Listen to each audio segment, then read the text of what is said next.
주님이 오늘 우리에게 주신 말씀은 사도행전 23장 11절 말씀입니다. 그날 밤에 주께서 바울 곁에 서서 이르시되 담대하라. 네가 예루살렘에서 나의 일을 증언한 것 같이 로마에서도 증언하여야 하리라.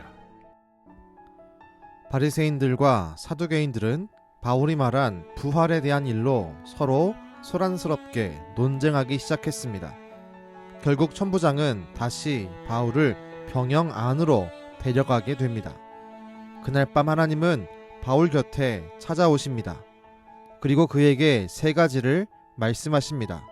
첫 번째, 담대해야 한다. 두 번째, 로마로 가게 될 것이다. 세 번째, 로마에서 증언해야 한다.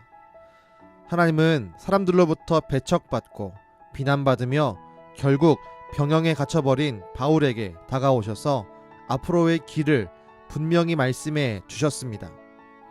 우린 바울을 향한 하나님의 말씀을 보면서 어떤 생각과 마음이 들었습니까?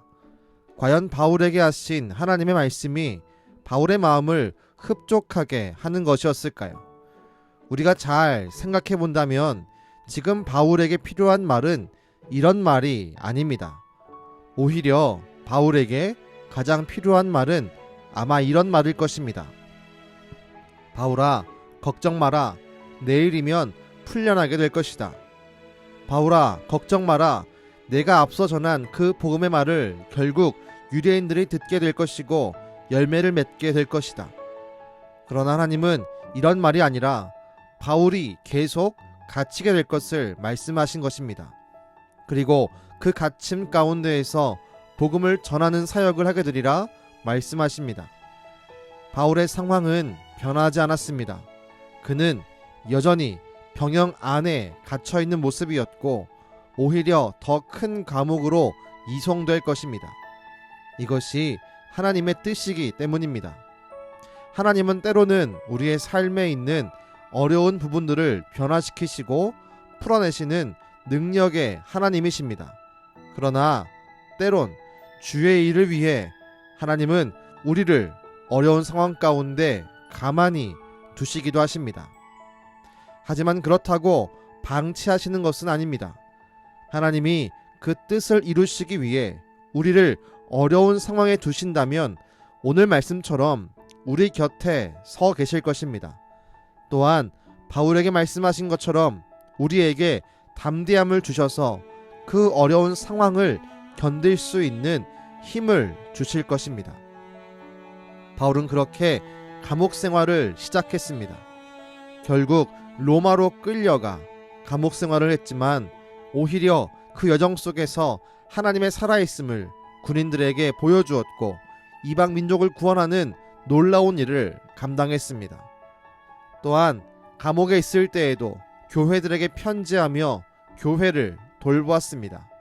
그렇게 탄생한 것이 바로 옥중서신, 에베소서, 빌레몬서, 빌립보서, 골로새서입니다. 하나님은 우리의 삶에 여전히 함께 하십니다.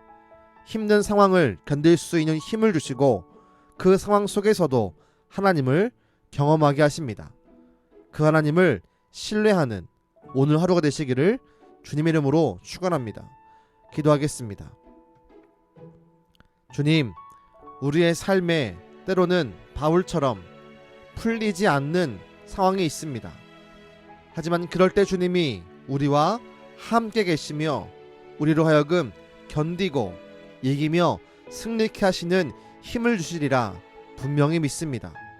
주님, 우리가 하나님을 더욱 의지하는 믿음을 갖게 하시고 우리의 심령 가운데 하나님을 경험할 수 있는 영적인 민감함을 깨어있음을 허락하여 주옵소서.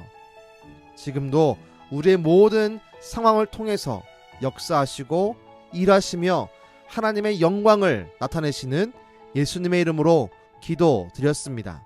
아멘.